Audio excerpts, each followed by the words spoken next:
il est l'un des rares hommes à avoir représenté la France à l'Eurovision.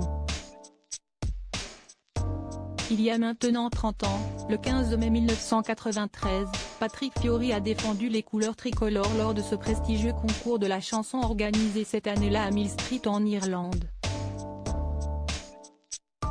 Âgé de 23 ans, vêtu d'un costume noir un peu large et ses cheveux parfaitement coiffés en brushing, le jeune chanteur charmait le jury avec son titre Mama Corsica composé par François Valéry. Avec sa voix puissante et son interprétation riche en émotions, l'artiste terminait 4e de la compétition.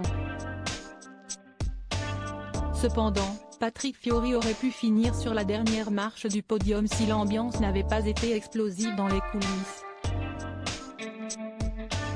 En effet, le coach de The Voice Kids a violemment été pris à partie, comme il le confiait sur le plateau de C'est à vous sur France 5, le 9 septembre 2022. Je me suis embrouillé avec un pays, je tairai le nom, confiait-il devant Anne-Elisabeth Lemoine et ses chroniqueurs surpris par cette révélation. Et de poursuivre, un monsieur très jaloux, vraiment mal élevé qui a décidé de me plaquer contre le mur. Il a été agressif. Personne ne le sait ça. Céline Dion, Patrick Fiori, Hugo Frey. Défilé de stars à l'Eurovision. Cependant, cette altercation n'a pas gâché la magie de sa participation au concours. Quoi qu'il en soit, il y avait à l'époque 290 millions de personnes qui regardaient l'Eurovision. C'était quelque chose d'exceptionnel, mais moi, ce qui me séduisait pour aller à l'Eurovision, c'était de chanter moitié français, moitié corse.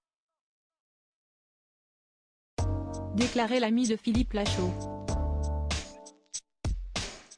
Plus qu'un hymne pour l'île de beauté, cette chanson était une véritable déclaration d'amour pour sa mère. Mama Corsica, c'est comme un minot qui chante une chanson pour sa mère, en fait. Je n'avais aucune pression en fait.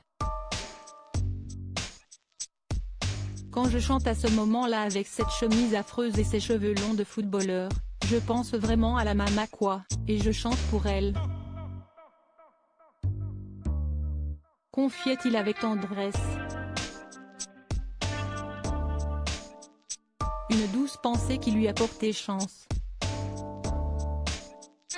50 ans de Johnny Hallyday, coup de foudre d'Emmanuel et Brigitte Macron.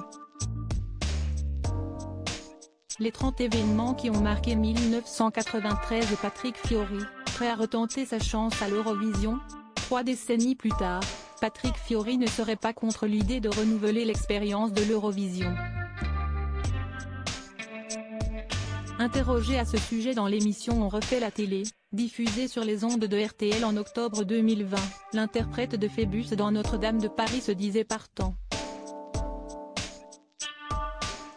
Pourquoi pas, mais pour rigoler, pour m'amuser.